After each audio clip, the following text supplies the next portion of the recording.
오늘 성령님과 함께 계속되는 복음이라고 하는 제목을 가지고 여러분들과 함께 은혜를 좀 나누려고 합니다. 우리 사도행전은 전부 다 몇 장까지 있죠? 20 오늘 맨 마지막 장이라고 했는데 28장까지 있습니다. 여러분 혹시 드라마를 좋아하시는지 모르겠지만 드라마의 마지막 화를 여러분이 본다고 가정을 해봅시다. 그러면 어떠한 결말이 날까? 어떤 기대를 가지고 이렇게 보지 않겠습니까? 어쩌면 특히 우리 13장부터 이제 더 본격적으로 등장한 이 바울의 선교 스토리가 오늘 28장에서 이렇게 어떻게 끝날까라고 하는 기대를 가지고 성경을 만약에 처음 읽는 분이 있다면 그런 기대를 좀 가지고 읽지 않을까라고 하는 생각을 합니다. 근데 여러분 성경은 읽어보신 분들은 아시겠지만 특히 이 사도행전 28장은 바울이 사실 그렇게 가고 싶었던 로마에 지금 간 거거든요. 로마에 가서 무엇을 하고 싶었던 거예요? 황제에게 복음을 전하고 싶은 그런 간절한 마음이 있습니다. 그래서 그러한 마음의 의도를 곳곳에서 이렇게 내비쳤었거든요. 그래서 우리는 마지막 장에서 황제 앞에서 복음을 전하면서 정말 어떠한 결과가 있을 것이다. 황제가 혹시 회심을 하게 되었거나 아니면 황제의 핍박에 장렬하게 또 순교를 했다거나 이런 식의 어떤 결말을 나름대로 예상을 하면서 마지막 28장을 읽지 않았을까라고 하는 생각이 좀 듭니다. 그런데요, 사실 맨 마지막 28장의 끝부분을 보면 이게 뭐지? 이러한 느낌으로 끝나게 되는 것을 볼 수 있습니다. 바울이 지금 황제 앞에 갔다는 얘기도 아니고요. 그냥 감옥에 지금 갇혀 있는 그런 상황들 속에서 이 감옥이 특별히 군사들이 함께 있고 물론 손발에 이렇게 쇠사슬로 결박이 되어지는 그런 상황이기도 했지만 자유롭게 또 사람들을 만날 수 있는 새방이라고 이렇게 셋집이라고 하는 그 표현이 되어 있죠. 셋집. 예, 이게 사실은 이때 참 형벌이 참 미안했던 게 여러분 감옥에서는 먹여주고 입혀주고 재워주고 다 하잖아요. 예, 그런데 여기서 말하는 셋집은 이 죄수가 월세도 냈다는 거예요. 예, 그리고 군인이 항상 상주를 했었고요. 예, 그리고 손발에 지금 쇠고랑이 차에 있는. 그래서 이제 구체적으로 어떻게 차에 있는가라고 하는 것은 군인과 함께 결박이 되어져 있는 그런 상태일 것이다라고 하는 예상을 하게 되어지는데 어쨌든 그러한 식으로 지금 상당히 불편하고 부자유한 그런 상황들 속에서 셋집에서 머물면서 사람들을 함께 자기한테 찾아오는 사람들, 자기는 찾아갈 수 없지만 여기는 그래도 사람을 만날 수 있는 그런 상황이었던 것이죠. 그런데 거기에서 사람들에게 하나님 나라와 주 예수 그리스도에 관한 모든 것을 가르쳤다라고 하는 그런 표현으로 지금 마무리가 되고 있는 것을 볼 수 있습니다. 그래서 바울이 과연 어떻게 되었는가라고 하는 생각을 우리는 좀 궁금하게 생각을 합니다. 그런데 누가는 사도행전을 지은 이 누가는 결코 끝에 말을 해주고 있지 않죠. 그가 여기에서 어떻게 또 풀려났을까라고 하는 생각도 우리는 할 수 있지만 어떻게 되어졌는지 잘 모르는 그러한 생각 속에서 이 사도행전 28장이 상당히 애매하게 끝나게 되어지는 그런 상황인 것이죠. 어쩌면 드라마가 요즘 시대에 이렇게 끝났다면 계속 기대하고 보고 있었던 시청자들이 어떻게 합니까? 드라마 방송국의 홈페이지에 들어가가지고 결말이 왜 이 모양 이 꼴이냐 그러면서 서버를 폭발할 수도 있는 그런 상황인 것이죠. 사실 그러한 식으로 지금 아무런 특별한 어떤 그 임팩트 있는 이 스토리가 없이 그냥 끝까지 복음을 전하다가 그 죄수인 상태에서 이렇게 지났다라고 결론을 맺고 있는 것을 볼 수 있습니다. 그렇다면 왜 사도행전은 이렇게 끝이 났을까요? 어쩌면 우리에게 너무나도 중요한 사실 하나를 보여주고 있는 것 같습니다. 사도행전의 이야기는 단순히 우리는 사실 주인공이 바울에게 좀 초점이 맞춰 있었어요. 바울은 어떻게 됐을까? 라고 하는 그런 것에 사실 생각을 하고 있었기 때문에 바울에게 우리의 시선은 늘 가 있었지만 사실 하나님의 시선은 바울에게 있었던 것이 아니었죠. 바로 이 복음이 어떻게 흘러가고 있는가, 이것이 바로 하나님의 시선이었다는 것입니다. 그래서 바울이 어떻게 되었는가 보다는 이 복음이 어떻게 되어져 있는가, 어떻게 복음이 전달이 되어지고 세상 가운데 퍼져가고 있는가라고 하는 것. 그래서 사도행전은 이 주인공이 바로 베드로나 바울 이런 사람에게 있는 것이 아니라 성령님께서 어떻게 하나님의 그 복음을 사람을 통하여 어떻게 이루어 가시는가 라고 하는 것을 보여주는 그러한 내용으로 계속 펼쳐지고 있는 것을 우리가 볼 수 있죠. 우리가 사도행전 1장 8절에서도 그러나 성령이 너희에게 내리시면 너희는 능력을 받고 예루살렘과 온 유대와 사마리아에서 그리고 마침내 땅 끝에까지 이르러 내 증인이 될 것이다 라고 말씀을 하고 있죠. 사도행전 1장에서 이 복음이 어떻게 되어지냐, 예수 그리스도를 믿는 사람들을 통하여서 그들이 성령님의 은혜로 능력을 받게 되어지고 예루살렘 그리고 온 유대 그리고 사마리아 그리고 땅 끝에 이르기까지 내 증인이 될 것이다. 이렇게 얘기를 하고 있어요. 사도행전의 마지막에서 이 바울은 어디에 가 있는 거죠? 로마에 가 있는 것입니다. 로마에 가서 그 속에서 비록 그는 갇힌 죄수의 신분으로서 지금 있는 상태이지만 여전히 이 바울을 통하여서 복음은 어떻게 해요? 흘러가고 있는 그러한 내용. 사도행전 1장 8절에서 선포되어졌던 이 복음이 어떻게 흘러가는가라고 하는 것에 대하여서 능력을 받은, 근데 이 능력을 받은 사람은 지금 매여 있는 상태이지만 그렇지만 그런 상황 속에서 이 복음이 계속 흘러가고 있고 누군가에게 전해지고 있는 그러한 상황을 묘사를 해줌으로 이 사도행전 마지막이 끝나고 있는 것을 볼 수 있습니다. 사람들은요, 복음을 맡기 위해서 특히 복음을 전하는 베드로나 또 복음을 전하는 이 바울, 이 사도들을 가두려고 많이 또 막으려고 했던 것들이 참 많이 있었습니다. 또 심지어 우리가 알다시피 스데반은 돌로 침을 받아서 죽음을 당하기도 했죠. 교회를 사람들은 많이 또 박해를 했고요. 오늘 바울의 경우에도 많이 그는 매를 맞기도 했고 또 감옥에 또 갇히는 그런 일들이 있기도 했습니다. 그런데요, 바울은 갇혀 있지만 이 사도행전의 마지막에 보니까 결국 이 복음은 어떻습니까? 여전히 갇혀 있지 않고 계속 증거가 되어지고 또 계속 여전히 흐르고 있는 것을 우리는 살펴볼 수 있습니다. 그래서 이 복음은 성령님과 함께 움직였다라고 하는 것을 우리는 볼 수 있습니다.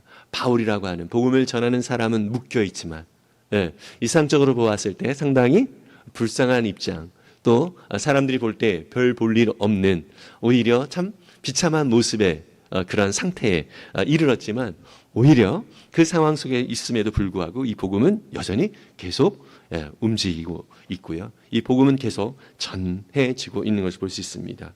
성령님이 그 가운데서 함께 하시고 역사하고 있기 때문이라는 것입니다.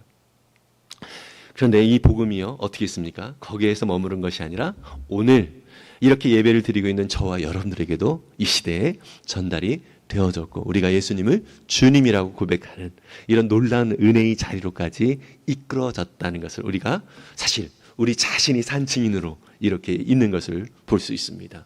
여러분, 복음은 이렇게 능력 있는, 정말 하나님이 약속하신 대로 정말로 주를 믿는 사람들에게 이 능력이 부어지고 그것이 땅끝까지 이르러 전파되어지는 놀라운 역사, 그 흐름이 있는 이 복음이 오늘도 우리의 삶뿐만 아니라 또 우리의 삶을 통해서 또 많은 이들에게 역사되고 있을 줄 믿습니다. 하나님은 그렇게 성령님을 통하여서 바울을 복음의 사람으로 바꾸셨듯이 또 우리 안에서 역사하시는 성령님, 여러분 우리 안에 성령님이 계심을 믿으시죠? 우리 안에 계시는 이 성령님 또한 우리를 그렇게 바꾸실 줄 믿습니다. 그래서 오늘 말씀을 통하여서 우리의 삶 속에서는 이 복음이 어떻게 성령님의 은혜로 어떠한 삶으로 나타나게 되어질 것인가 라고 하는 것을 오늘 말씀을 통해서 살펴보려고 합니다. 밑에 보면 마음의 문, 또 삶의 이야기, 또 막힌 자리의 소망, 뭐 이렇게 세 가지 표현들이 있는데요. 이것을 좀 더 구체적으로 좀 살펴보려고 하겠습니다. 그렇다면 복음의 은혜에 붙들린 사람들의 삶은 어떻게 나타나고 있는가? 첫 번째로 사람을 향해서 마음의 문이 열리게 됩니다. 사람을 향해서 마음의 문이 열린다고 하는 것입니다. 그럼 오늘 본문의 30절 사도행전 28장 30절을 세 번역으로 한번 같이 읽어보겠습니다. 시작. 바울은 자기가 얻은 셋집에서 꼭 2회 동안 지내면서 자기를 찾아오는 모든 사람을 맞아들였다. 예. 여기에서 특별히 바울은 모든 사람을 맞아들였다 이렇게 얘기하고 있습니다. 자기에게 찾아오는 모든 사람을 맞아들였다. 여기서 맞아들이다. 이것은 또 다른 말로 영접하다 이런 의미를 가지고 있거든요. 받아들이다. 이것은 아포데코마이라고 하는 헬라어가 쓰입니다.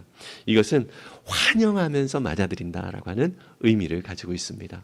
여러분, 이 복음이 이 바울은 비록 갇혀 있고 또 연약한 상태에 있었지만 바울을 찾아오는 사람들이 많이 있었다는 것입니다. 왜요? 바울을 찾아가면 행복하고 바울을 찾아가면 참 뭔가 새로운 감동이 있다라고 하는 소문이 아마 일어나지 않았을까 싶습니다. 그래서 먼저 찾아갔던 사람이 바울 선생님 지금 비록 갇혀 있지만 가면 좋아. 너도 한번 가자. 이런 식으로 하면서 사람들이 바로 이 바울이 있는 이 감옥의 자리로 오지 않았는가라는 생각을 합니다. 근데요, 여러분 한번 생각해 봅시다. 바울을 보기 위해서 사람들이 왔어요. 사람들이 왔는데 이 사람들이 다 젠틀할까요? 그러진 않을 거예요. 다양한 사람들, 이런 사람들이 참 많이 왔을 것입니다. 바울은 가려받지 않았다는 것이죠. 저 사람은 나한테 도움이 될 것 같으니까 저 사람은 한번 만나고, 또 저 사람은 나한테 도움이 될 것 같지 않으니까 만나지 말고, 이런 것이 사실 이 세상의 삶의 원리예요. 그죠? 예. 여러분, 그래서 요즘도 보면 유튜브 속에서 저도 참 들은 얘기인데, 사람들과 단절하는, 이런 사람들은, 어떻게 하라고요?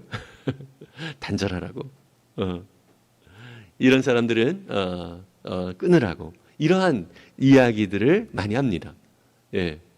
그런데요, 여러분, 오히려 이 복음은 아니죠. 예. 어떤 사람이든지 이 복음이 누구에게든 전달이 되어지든 그 복음은 그 사람을 변화시킬 수 있기에 이 복음에는 차별이 없음을 믿습니다. 그래서 바울은 자기를 찾아오는 모든 사람들을 그렇게 맞아들였다는 것을 볼 수 있습니다. 근데 여러분, 바울이 성격이 좋아서 이랬을까요? 전혀 그렇지가 않죠. 여러분, 사도행전 9장은 바로 그 스데반이 이렇게 순교를 하는 그런 장면이 나오는데요. 사도행전 9장 1절을 보면은 이런 얘기가 있어요. 사울은 여전히 주님의 제자들을 위협하면서 살기를 띠고 있었다. 예. 그러니까 예수를 믿는 사람들을 향해서 이 사울, 그때는 사울이라는 이름이 더 많이 쓰였잖아요. 바울이라는 이름보다. 이 바울은 어때요? 살기가 있었다는 거야. 살기. 여러분, 우리도 누군가 이렇게 만났을 때 그 눈에 살기가 느껴질 때 어떻습니까? 피하고 싶죠. 예. 저 사람하고 대화하고 싶지가 않을 것입니다. 바울이 바로 그런 사람이었어요. 특히 예수 그리스도를 믿는 사람들에 대하여서는 아주 엄청난 이 열심을 가지고 그들을 핍박하였던 사람이 바로 이 바울이었다는 것입니다. 근데 여러분, 이 바울은 그렇게 살기가 등등하면서 예수님 믿는 사람들을 핍박하는 그런 사람이었는데 어떻게 해서 이렇게 모든 사람을 맞이하는 그러한 정말 마음이 넓은 그런 사람으로 변했을까요? 왜냐하면 이 바울은 먼저 자기 자신이 맞아들임을 받았다라는 이 경험이 있기 때문인 것입니다. 우리가 알다시피 바울은 다메섹에 가는 길에서 예수님께서 바울을 찾아오신 것을 볼 수 있죠. 예, 예수님이 바울을 찾은 것이 아니라 큰 빛으로, 이렇게 큰 빛으로 바울을 찾아오셨어요. 그러면서 예수님이 먼저 예수님을 반대하고 또 예수님을 믿는 사람들을 핍박하는 이 바울을 먼저 찾아오신 것을 볼 수 있습니다. 그래서 예수를 믿는 사람들을 붙잡았던 이 바울이 어떤 사람이 됐습니까? 이제는 은혜에 붙들린 사람이 되는 그러한 변화를 경험을 하게 되는 것입니다. 사실 우리는요, 아까도 얘기했지만 누군가 나를 향하여서 살기를 가지고 대한다 그러면 그를 피하는 것이 당연합니다. 예수님 입장에서도 사실 마찬가지 아니었을까요? 예수님을 믿는 사람들을 핍박하고 또 그렇게 그들을 향하여서 감옥에 가두면서 참 그렇게 정말 악한 짓을 하는 이 바울을 사실 피하는 것이 어쩌면 세상의 원리일 텐데 예수님은 오히려 그러한 바울을 찾아가 주시고요. 강권적으로 그를 붙들어 주셨다는 것입니다. 그래서 나중에 빌립보서 3장 12절에서 바울은 이렇게 말씀을 하고 있어요. 그리스도 예수께서 나를 사로잡으셨으므로 나는 그것을 붙들려고 쫓아가고 있습니다. 예, 주님께서 나를 사로잡았대요. 예, 그가 주님을 잡기 위해서 애쓴 게 아니라 주님께서 강권적으로 자기를 사로잡았다. 여러분, 복음은 바로 이렇습니다. 예수님이 저와 여러분들을 사로잡았음을 믿습니다. 예, 우리가 예수님을 찾지도 않았어요. 그럼에도 불구하고 주님은 우리를 사랑하셔서 우리에게 다가와 주시고 우리를 맞아주시고 그리고 우리를 붙드시면서 끝까지 우리의 삶을 사로잡아서 주님이 선한 길로 선한 목자가 되셔서 우리를 인도해 주시는 분이라는 거죠. 그래서 바울은 내가 주님을 붙들었습니다. 이런 고백이 아니라 주님께서 나를 붙드셨습니다. 라고 하는 이런 믿음의 고백으로 자격 없는 나를 주님께서 찾아오셨습니다. 교회를 핍박하던 나를 버리지 않고 주님께서 나를 붙들어 주셨습니다. 원수와 같았던 나를 주님께서 용서해 주셨습니다. 그리고 주님께서 그의 자녀로 나를 맞아 주셨습니다. 나를 받아 주셨습니다. 이러한 은혜의 고백을 하면서 살아가게 되는 것입니다. 여러분, 우리가 누군가를 품어야 한다라고 생각을 할 때 우리 의지로 누군가를 품으려고 하면 여러분 어떻습니까? 솔직히 짜증이 나지 않습니까? 너무 힘들지 않습니까? 예. 여러분, 정말 우리는 할 수 없다라는 것을 인정했으면 좋겠습니다. 그럴 의인이 아닙니다. 하나님의 은혜가 우리를 붙들 때, 하나님의 강권적인 역사가 우리를 사로잡을 때 우리는 그렇게 누군가를 품을 수 있는, 내가 받아들여진 이 경험이, 내가 맞아들여진 이 경험이 누군가를 신실하게 섬길 수 있는, 누군가를 향하여서 마음을 열고 맞아줄 수 있는 그러한 자리로 우리를 이끌게 된다는 사실을 믿기를 바랍니다. 여러분, 우리가 주님 앞에서 얼마나 큰 사랑을 받았는지를 잘 알지 못하면 우리가 다른 사람들을 받아들이기가 어렵습니다. 그래서 날마다 내가 어떤 사랑을 받고 있는지 이 사실을 깊이 우리는 경험하고 주님 앞에 나아가야 하는 것입니다. 내가 받아들인, 내가 주님의 은혜로, 내가 주님의 그 품 안에 안겨진 주님의 놀라운 손길이 내 안에 얼마나 크게 작동이 되어졌는지를 내가 그것을 살짝 잊으면은요, 우리는 대뜸 이런 생각이 들어요. 왜 저 사람은 저럴까? 왜 저 사람은 아직도 변하지 않을까? 와, 저 사람 나랑 달라. 상종을 하지 말아야 돼. 이런 식의 생각이 자연스럽게 들 수밖에 없는 것입니다. 그렇지만 여러분, 우리가 주님의 십자가 앞에 나아가면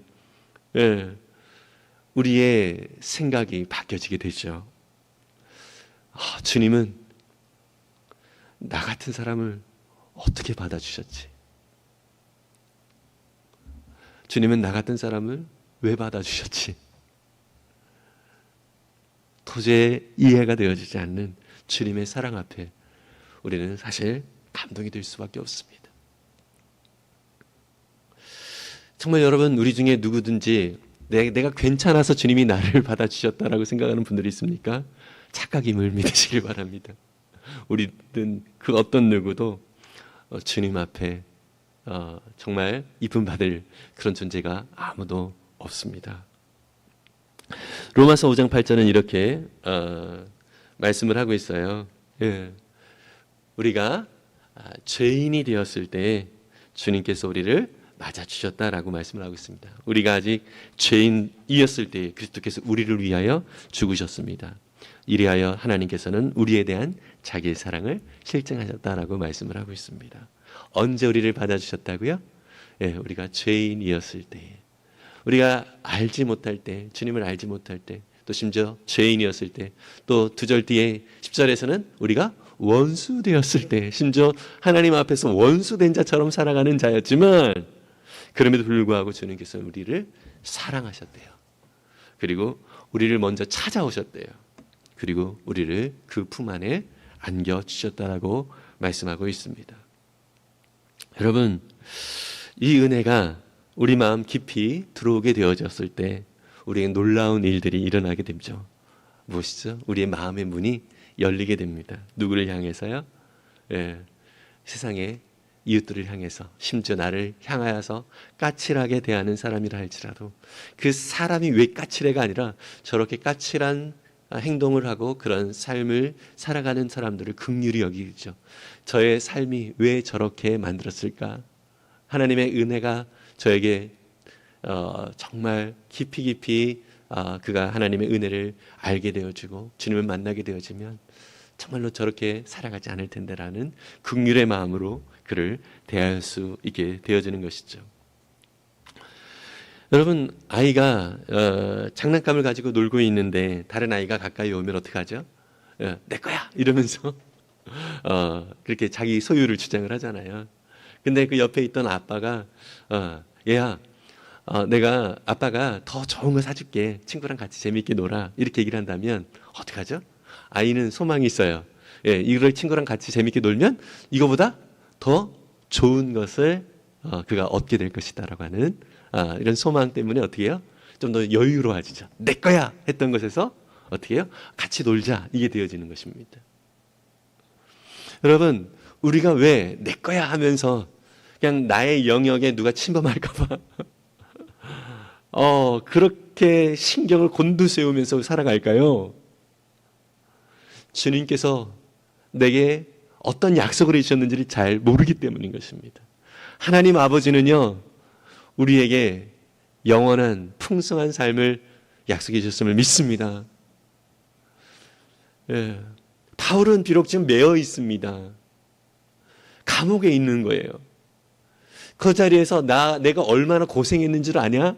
이런 얘기를 하잖아요. 그냥 그 자리에서 그냥 그 사람들을 맞아들이면서 복음을 전하며 나아가는 그러한 모습을 볼 수 있습니다. 여러분, 하나님의 은혜가 깊어질수록 우리의 마음의 문이 더욱더 넓게 열려질 수 있음을 믿습니다. 그래서 우리에게 날마다 새로운 은혜가 필요한 것입니다. 날마다 내가 주님의 어떠한 사랑을 받고 있는지 주님의 말씀 가운데 확인하고, 기도 가운데 주님의 위로를 경험하고, 주님의 놀라운 은혜와 그 사랑 속에 우리가 거할 때 우리의 마음의 문이 더욱더 넓게 열려질 수 있음을 믿습니다. 주님께서 나를 이렇게 품어주셨구나라는 생각은 나도 누군가를 향해서 이렇게 품을 수 있는 그런 여유가 나한테 생기는 거다라는 것을 조금씩 더 느끼게 되는 것입니다. 여러분, 그래서 우리에게도 이런 은혜가 늘 있었으면 좋겠습니다. 저 사람을 품어야 된다라고 하는 이런 부담을 우리가 갖기보다는 주님께서 나를 이렇게 품어주셨구나, 그 은혜가 먼저 깊이 우리 가운데 마음에 새겨질 수 있기를 간절히 소망합니다. 그러면 우리의 마음에도 하나님께서 우리를 향하여서 보여주셨던 그 사랑을 또 나눌 수 있는 그런 넉넉함이 생기게 될 줄 믿습니다. 두 번째로 복음의 은혜에 붙들린 이 바울에게는 어떤 삶이 나타나나요? 또 우리에게는 어떤 삶이 또 나타나게 될까? 한번 보도록 하겠습니다. 한번 같이 읽어볼까요? 둘째, 예수 그리스도가 삶의 이야기가 됩니다. 네. 오늘 본문에서도 보면은요, 31절에 바울이 사람들을 만나서 이야기를 나누는데 그 이야기의 주제가 뭐였냐면 하나님의 나라를 전했고요. 그리고 주 예수 그리스도를 가르쳤다라고 말하고 있습니다. 하나님 나라와 주 예수 그리스도. 여러분, 바울의 이 셋째부로 찾아온 그 감옥 가운데 찾아온 그 사람들에게 바울은 참 할 말이 많이 있었을 것입니다. 그냥 나름대로 사람들이 이렇게 어떻게 보면 자기를 초라하게 볼 거 아니에요. 객관적으로 봤어요. 대사적으로 봤어요. 근데 내가 왜 이렇게 초라하게 되어졌는가?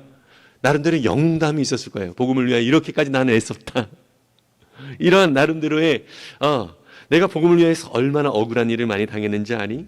내가 얼마나 교회를 많이 세웠는지 아니? 내가 얼마나 많은 기적을 경험하고 또 사람들과 함께 예수 그리스도의 그 복음을 위하여 이렇게 핍박을 받았는지 아니? 이러면서 나름대로 영웅담을 그가 나눌 수도 있었을 것입니다.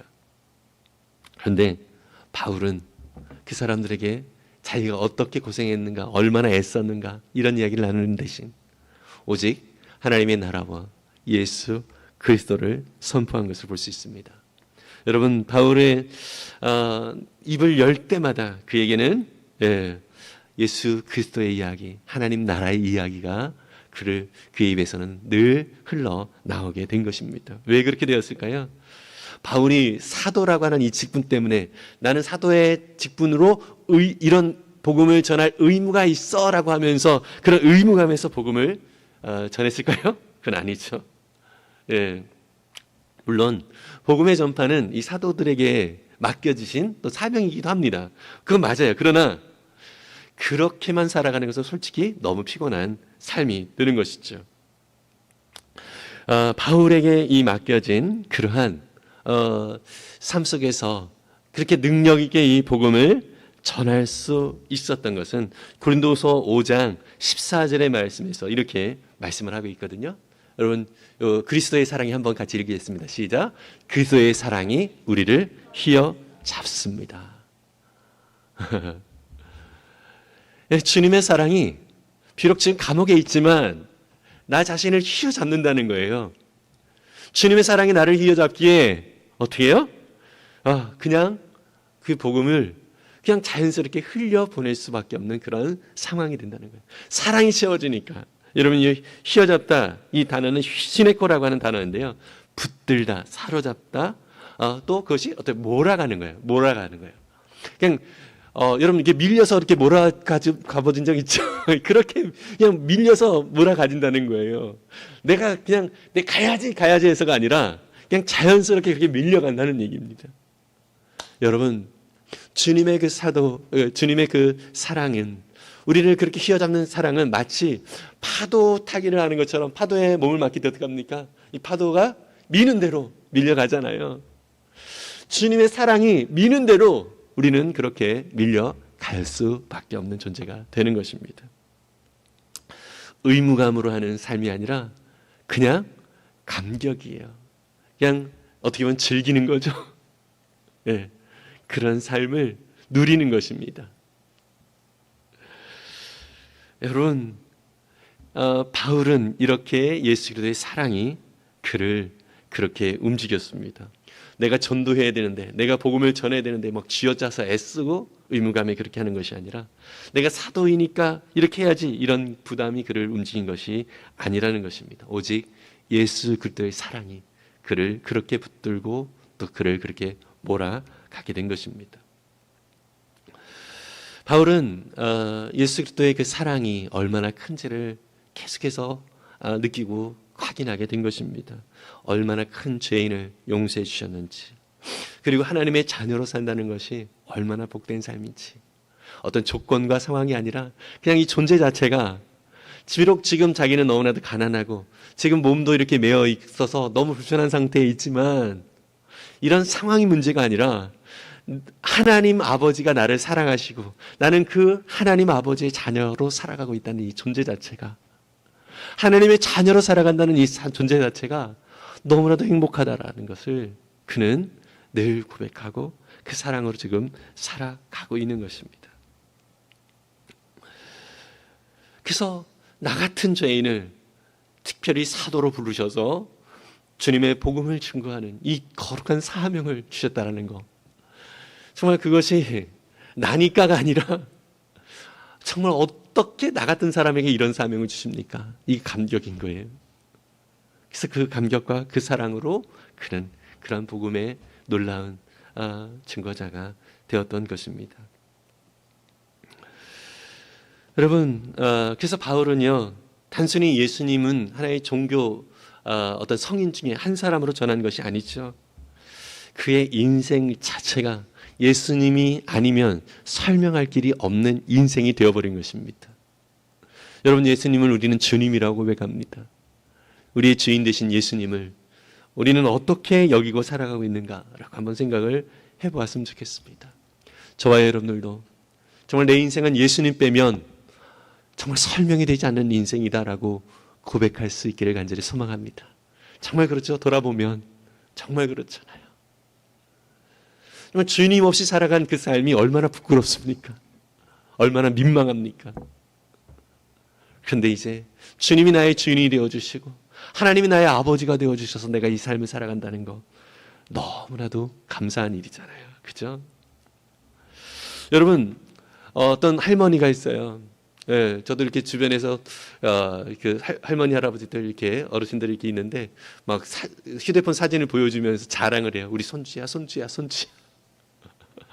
이렇게 자랑을 하십니다. 근데 여러분, 손주를 사랑하는 그 할머니에게 교육을 한다고 해봅시다. 할머니, 하루에 3번 이상 손주 자랑을 해야 손주를 사랑하는 할머니인 것이 증명이 됩니다.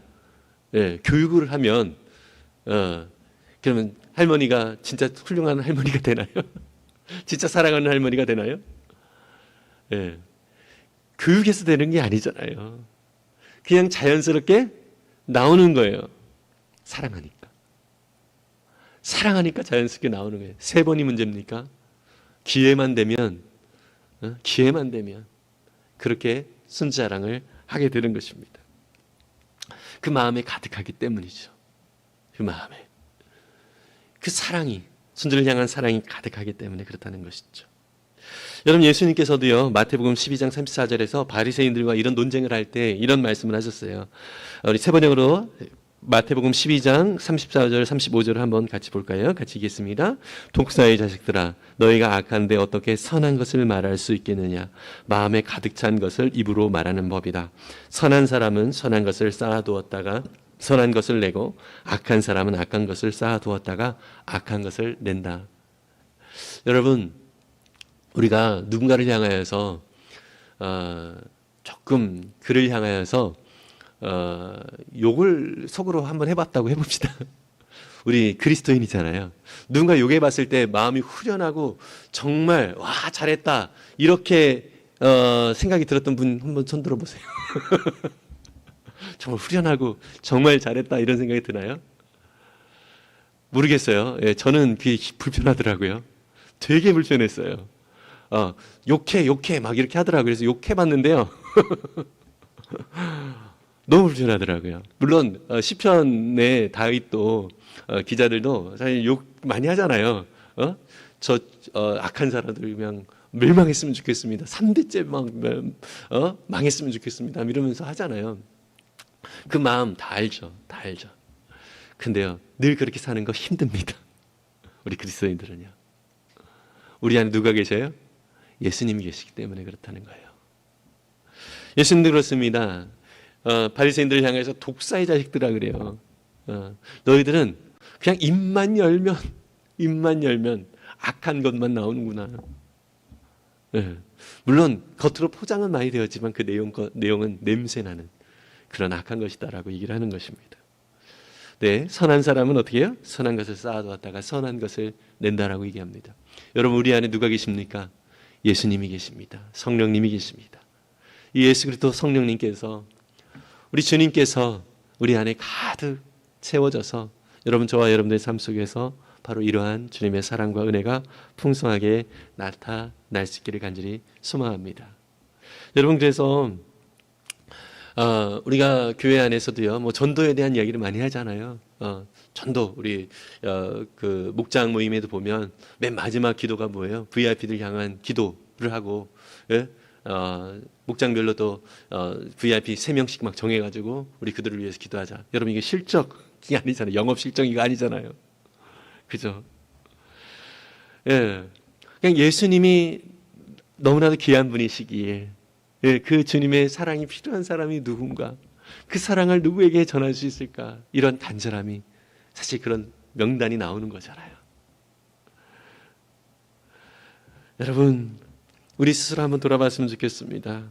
나를 구원하신 주님의 은혜, 그 사랑이 정말 내게 놀라운 은혜로 여겨지고 있는지, 예수님의 그 십자가의 사랑이 정말 감사한 사랑으로 느껴지고 있는지, 내가 죄 사함을 받았고 하나님의 자녀로 살아가는 이 삶이 여전히 우리 가운데 감격으로 남아있는지 우리의 삶을 다시 한번 돌아봤으면 좋겠습니다. 여러분, 하나님의 은혜가 정말 하나님의 그 놀라운 사랑이 우리 가운데 살아있다면 이것은 억지로 꺼내야 되는 얘기가 아닙니다. 자연스럽게 흘러나오는 스토리가 되는 것입니다. 이것이 복음이고요. 우리는 누군가의 질문에 답은 할 수 없으나 또 신학적으로 완벽한 설명을 할 수 없어요. 우리가 예수님 믿고 얼마 안 된 사람들은 또 복음을 전하는 게 사실 쉽지가 않잖아요. 그냥 그 수준에서 얘기를 하면 돼요. 내가 느낀 은혜. 그죠? 예. 그래서 우리 가운데 늘 이런 고백이 있었으면 좋겠습니다. 예수님이, 우리 한번 같이 읽어보겠습니다. 예수님이 나를 만나 주셨습니다. 십자가에서 내 죄를 담당하셨습니다. 죽음을 이기고 부활하셨습니다. 예수님 때문에 내가 하나님의 자녀가 되었습니다. 아멘. 여러분, 이러한 믿음의 고백, 이것이 날마다 나의 삶 가운데 감격 있게 정말 고백이 되어졌으면 참 좋겠습니다. 그래서 내가 억지로 이렇게 복음을 전해야 되는 사람이 되어야 된다라고 하는 이런 부담 갖지 않았으면 좋겠고요.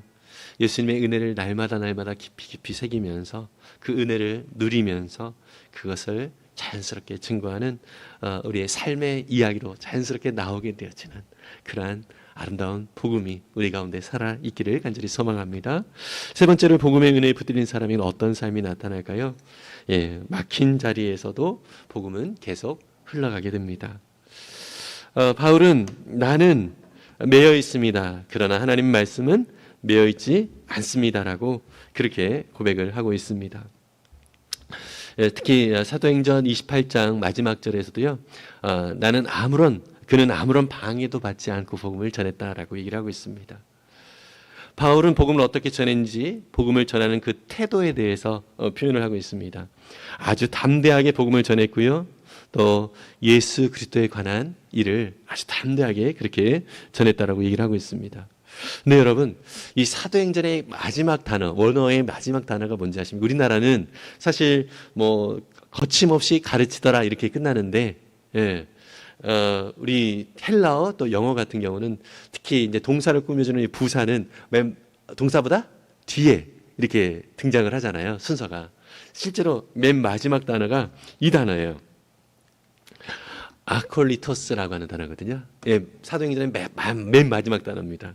근데 이 아콜리토스라고 하는 단어는 어떤 의미를 가지고 있냐면 방해받지 않고 막힘없이 또 거침없이. 그래서 바울은 지금 지금 거침이 많이 있어요. 그죠? 자기는 지금 갇혀 있는 상황이잖아요. 그런데 이러한 상황들 있지만 복음은 어떻게 해요? 여전히 거침없이 증거가 되고 있다라고 말씀을 하고 있습니다. 정말로 자기 자신은 군인에게 감시를 받고 있는 상황이었고 또 집 밖을 나갈 수 있는 그런 상황도 아니었습니다. 그렇지만 그는 그 셋집에 머무르면서 막힘없이 이 복음을 전달하고 증거한 것을 볼 수 있습니다. 여러분, 그래서 디모데후서 2장 9절에서는 이렇게 말씀하고 있죠. 우리 같이 한번 읽겠습니다. 시작. 나는 이 복음 때문에 고난을 당하며 죄수처럼 매어 있으나 하나님의 말씀은 매어 있지 않습니다. 참 놀라운 고백이죠. 여러분, 이것이 얼마나 우리에게 위로가 되는지 모릅니다. 우리는 때때로 하나님의 일이 우리의 어떤 조건에 달려있다라고 생각하는 경우들이 있기도 합니다. 우리 교회가 좀 더 부유하면, 우리 교회가 좀 더 사람들이 더 이렇게 많으면, 이런 식으로 어떤 조건들을 가지고 또 우리의 삶 속에서도 마찬가지죠. 내가 사람들에게 어떠한 말할 수 있을 만한 조금 사람들이 우아할 만한 그런 위치에 있으면, 예를 들어 돈이 많던가 아니면 높은 지위에 있거나 세상에서 어떤 명망을 받는 어떠한 그런 자리에서 내가 있을 때 하나님이 더 복음이 잘 전달이 되어질 것처럼 생각이 되어지는 경우가 있습니다. 여러분, 그런데 지금 바울은 지금 어떤 상태입니까?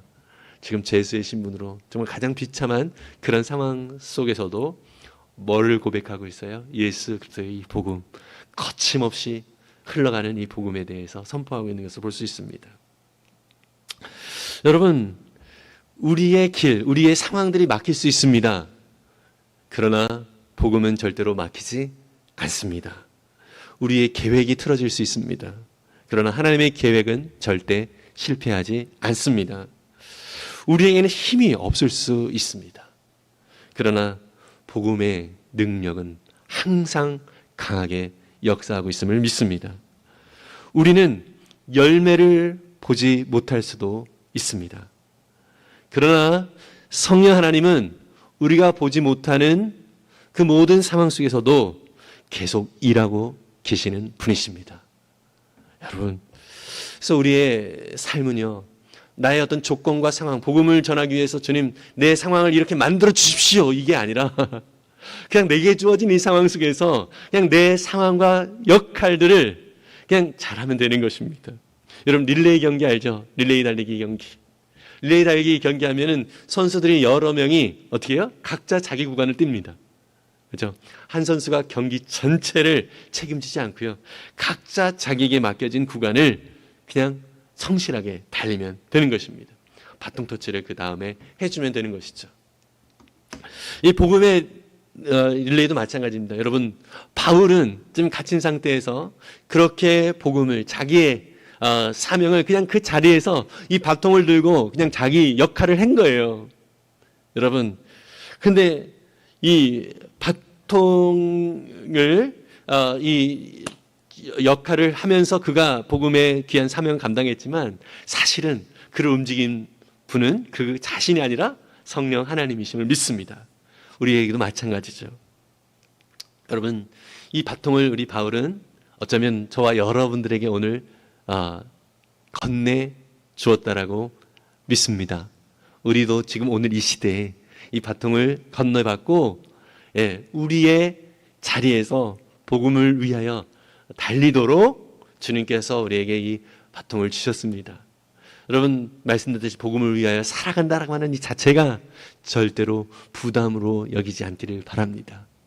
오히려 하나님의 놀라운 역사를 경험하고 그 은혜가 얼마나 귀하고 큰지를 풍성히 경험하는 은혜의 자리임을 우리가 생각을 하면서 오늘도 이 복음의 바통을 들고 정말 내가 달려야 될 이 구간을 성실하게 달릴 수 있는 저와 여러분들이 될 수 있기를 간절히 소망합니다. 여러분, 누군가 우리가 이렇게 복음을 받아들이고 오늘 주의 자녀로 살 수 있게 되어진 것은 누군가 이 바통을 들고 우리 한국이라고 하는 이 조선이라고 하는 땅에 건너왔기 때문에 그 사이에 누군가에게 또 이 바통이 또 전달이 된 것이죠. 누군가는 또 우리 말로 우리가 읽을 수 있도록 성경을 번역하는 이 사명을 또 감당하는 일을 한 분들도 있습니다. 누군가는 저와 여러분들에게 교회에 처음 가자고 이야기를 하는 우리를 끌고 인도하는 누군가가 또 있었죠. 또 누군가는 저와 여러분들이 주님의 은혜 속에서 정말 복음의 사람으로 살도록 하기 위하여 눈물로 또 기도하는 그런 사람이 있기도 했습니다. 우리가 전혀 관심을 보이지도 않는데 누군가는 포기하지 않고 우리에게 복음을 전하는 그러한 사람들이 있기도 했습니다. 여러분, 그 복음이 지금 저와 여러분들 가운데 전달되어졌습니다. 이 복음의 은혜를 먼저 풍성하게 누릴 수 있는 우리가 될 수 있기를 바라고요. 이 복음의 은혜가 얼마나 큰지, 그 사랑이 얼마나 놀라운지 날마다 새롭게 누리면서 정말로 하나님의 그 놀랍고 귀하신 은혜를 더욱더 누릴 수 있는 저와 여러분들 있으면 좋겠습니다. 그래서 한 사람에게서 다른 사람으로, 한 가정에서 다른 가정으로, 한 세대에서 다음 세대로 이 은혜의 물줄기가 오늘 우리까지 올려 전달되어진 것처럼 여러분, 우리 속에서 하나님이 품으신 그 은혜 때문에 내가 또 다른 사람을 품게 되어지고 또 나를 살리신 예수님의 그 사랑 때문에 예수님의 그 이야기가 내 삶의 스토리가 되어지고요. 나를 붙드신 성령님 때문에 막힌 자리에서도 소망을 잃지 않고 이 복음의 삶을 살아갈 수 있는 우리가 될 수 있기를 간절히 소망합니다. 다시 한번 기억하십시오. 여러분, 아콜리토스, 이 복음은 거침없이 막힘없이 우리를 통해서 오늘도 일하고 있음을 믿습니다. 우리가 강해서가 아니라 이 복음이 능력이 강하기 때문이라는 것을 기억하고 성령님과 담대하게 거침없이 나아가는 우리 모두가 될 수 있기를 간절히 소망합니다. 우리 말씀을 생각하면서 부르신 곳에서라고 하는 찬양 함께 찬양하도록 하겠습니다. 따스한 성령님 마음으로 보내 내 몸을 감싸며 주어지는 평안함 만족함을 느끼네요. 이 시간 헌금도 같이 하면 좋겠습니다. 따스한 성령님, 따스한 성령님 마음으로 보내 내 몸을 감싸며 주어지는 평안함 만족함을 느끼네. 부르신 곳에서 나는 예배하네. 어떤 상황에도 나는 예배하네.